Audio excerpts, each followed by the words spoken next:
Scared of spiders? Want to get over it? Maybe you should consider a jumping spider.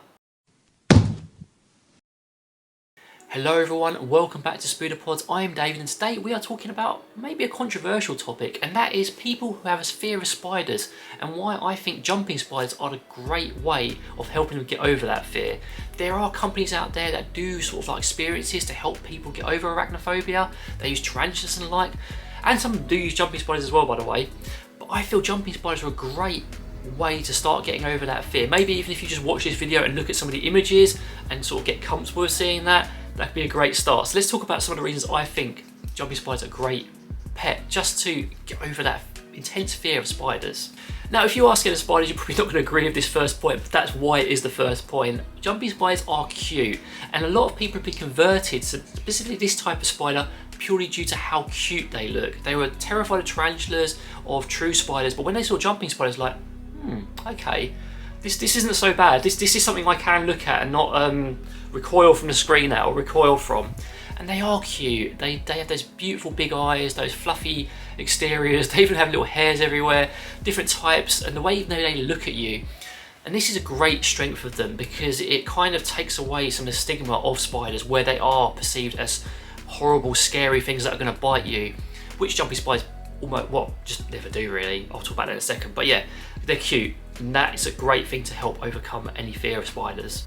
Generally as well, jumping spiders are very well mannered. It is almost unheard of for jumping spiders to actually bite someone. They would have to really be like squeezing them or trying to hurt them for a jumping spider to bite. It's just barely ever happens. No one ever says never, because it has occurred in very rare instances.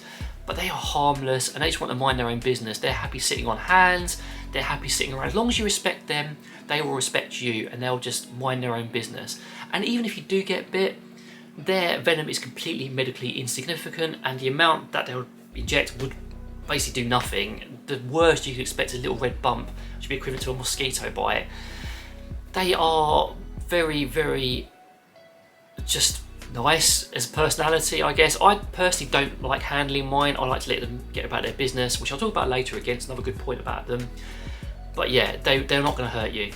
They're also very small. A lot of the times people get intimidated by the size of spiders and that makes them fearful. Even just the big long-legged ones that are completely harmless but just spatially massive. Jumping spiders are small, they're inoffensive, so they've got the cuteness going for them, the fact they don't want to hurt anyone, and they're very small, so what could they do even if they wanted to? And again, I used that logic with a friend of mine who was scared of them, and I got to look at some photos, and then she eventually managed to approach one. She hasn't got to the point of touching it yet, but the size really is a major factor here as well. And I know some people may be scared of them because they're small. I know maybe you should try another route in that case. You don't need to handle them.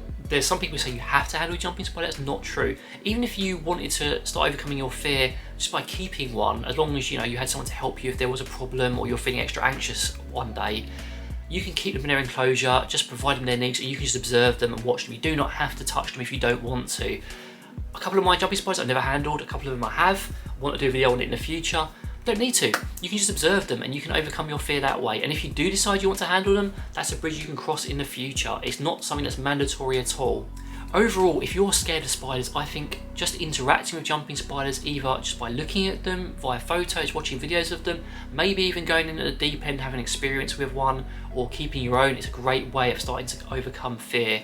Obviously, you should do it in a responsible way and you should mind your own boundaries. Do it in small steps because that's how all of us learn and get over fears. But yeah, don't push yourself too hard, and maybe it's a great way of starting that process. I'm not a psychologist, by the way. This is just my opinion and the opinion of other people I know. I think I should give that disclaimer before I finish the video. Give me your opinions down in the comments. Love to hear from you. In the meantime, take care. See you later.